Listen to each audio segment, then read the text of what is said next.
the state shall secure and protect a social order whereby justice, political, economic, social is given to the people of this country in all instruments of national life.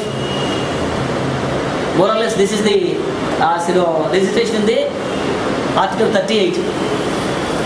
And what is this state? It says that the state means the government, the government which elect. The state has onerous responsibility. The state, Dr. Ambedkar is saying that the state has a responsibility to establish a social order and then protect the social order. What is the social order? That social order which he wants to have a social democracy. Earlier the social order is the Brahminical social order, the caste social order, which Dr. Ambedkar says that this has to be pulled down, and he makes a responsibility on the state, on the governments. The responsibility of the governments is to secure, means evolve, and protect a social order. Have anybody thought about it? I am not very sure that many jurists also would not have cared for this particular kind of an article, because I have never heard any jurist talking about this. In the Constitution of America is putting a responsibility on the state that the government should promote a social order. A social order which we want in elevation of caste. A promote, secure and protect a social order which caters justice, liberty, justice, social, economic and political in all aspects of life, in all instruments of national life. That's what I say. So, he could put that in the Constitution. But of course, putting it in the Constitution is nothing. In the Constitution is nothing. He says that it is only, we are aspiring for the ultimate, but the problem is with the beginning. So therefore, my dear friends, the point that which in fact, we talk about, see, the fraternity, individual liberty, the relational equity, matched with judicial institutions, rationalized bureaucracy, uniformed citizenship. See, all these things, in fact, they are aspirations of the Constitution. We may go at length about these things and all. But my dear friends, I tell you one thing. Unless there is social unity, we cannot become a nation, or you cannot promote any kind of nationalism. I'll tell you one thing.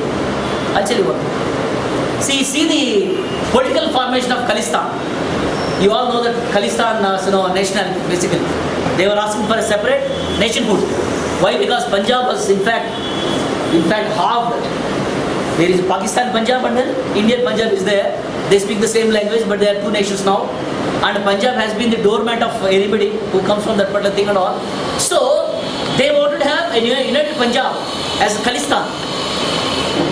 They have the same language, they have the same common culture, they have the same ethnic unity. Ethnic unity is there.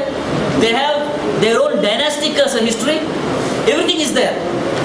But how Khalistan movement has been suppressed? How Khalistan movement has been suppressed? Not just with Operation Blue Star, no. Operation Blue Star is only a small kind of a thing. But Khalistan movement has been systematically killed. How? Can anybody tell that?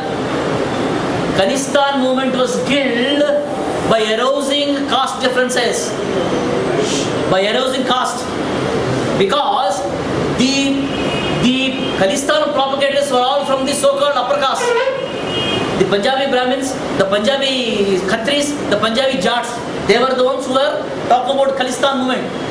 And by arousing the scheduled caste of Punjab, arousing the lower caste of Punjab, the Khalistan movement was killed. Making the caste angularity sharper, dividing these people by caste, Punjab national movement has been killed. You can go to know this thing. Many of the police officers who were elevated, given so many promotions, were from the scheduled caste and OBCs. And they have taken it on the Jats and other things. So caste has been used to defeat this kind of... I am not supporting it, anyway. But that's a nationalist feeling. It's a feeling of nationhood. Khalistan is a feeling of nationhood. We will not judge whether it's good or bad. That part of the judgment, we leave to the people of Punjab. But that has been countered through caste. Bengal, it has been countered through caste. And I also want to tell you, the aspect of Kashmir today. The aspect of Kashmir, it is now being countered through caste. See, in Kashmir, of course, Pandits were driven away. Pandits were the Kashmiri Hindus. And you also have Kashmiri Muslims who are converted from Brahmins. Kaul Brahmins. Sheikh Abdullah, Farooq Abdullah, and then Ghulam Rami Azad. I will tell you Bhatt. Abdul Ghani Loni Bhatt. The Bhatt name, Brahmin convert. So today, the Brahmin converts, in fact, they lead the Azad Kashmir movement. But who dies in the Kashmir movement? All the lower caste, they die. But they control these things.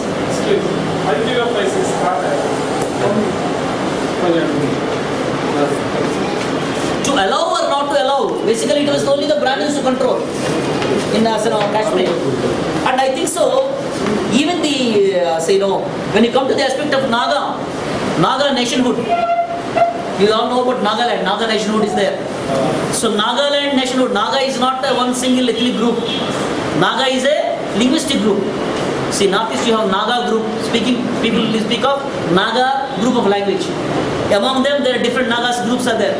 Mo Naga, Angami Naga, Apatani Naga. You have different Naga groups are there. Because of the ethnic differentiation, the Naga movement has been cut down. And even I'm not very well versed with the Tamil nationalist movement. Basically, even the Tamil nationalist movement, if you understand it yourself, it is being countered by caste and also by religion. I tell you, in my brief stints in Chennai and even some parts of Tamil Nadu, the scheduled castes, in fact, who have taken Buddhism, they are saying that why should we support Ilam? Probably I am right, Dr. Lakshman. See, they are saying that we want to align with the Buddhists. So that means this movement is also being countered by religion as well as caste. I think so. Caste convocation also, during my discussion with some friends, it has also come up. So that means any nationalist feeling, if you want to arouse, if you do not eliminate the aspect of caste, which is thoroughly a hindrance for formation of a society as well as for a nation, we cannot build anything on sound grounds. So therefore, my dear friends, what ultimately I would like to do is, we should, in fact, we are Indians today, they are not even as individuals. We are all members of particular caste, members of particular communities, members of certain linguistic groups, members of so-and-so. We are not individuals. So the point is, if you want to have a society or a nation, the individuals, the people have to be promoted as individuals. That means divide of the primordial loyalties of caste, primordial loyalties of other, these remnants, and we should think as an individual, one. Promotion of a people as individuals, one, and individuals should be promoted as citizens, where a citizen can claim the equal right. You are a citizen, I am a citizen. You are not a higher citizen than myself. Though you are a Brahmin, so why should you be a higher citizen? So, equal citizenship. The citizenship has to come to this country. Today, we do not have equal citizenship. Therefore, today in India, a society has to be formed. A society is yet to be formed. If you do not have a society, you do not have common citizenship, you do not have equality, you do not have equity, you do not have liberty, equality, fraternity as which they have been ensured in the constitution, and therefore we cannot have a viable nation and we cannot have nationality or nationhood. We simply say that we are Indians, we look at Bharat Mata, we look at the tricolor flag, we look at only, today somebody says that what nationalism today India has, is called as only cartographic nationalism. Cartographic nationalism. We are only, enthused by the map. Those people, the so-called patriots, they talk about patriotism only of the map, and they do not bother about the plight of the people within the map.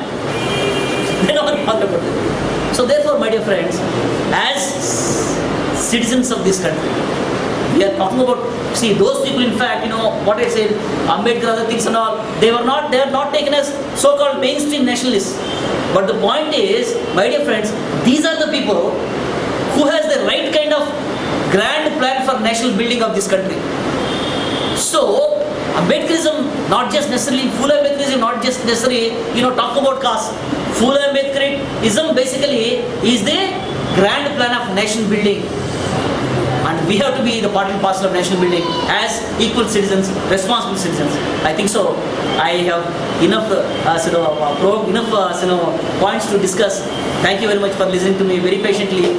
And we will discuss and exchange. We will benefit by mutual this thing. Thank you so much.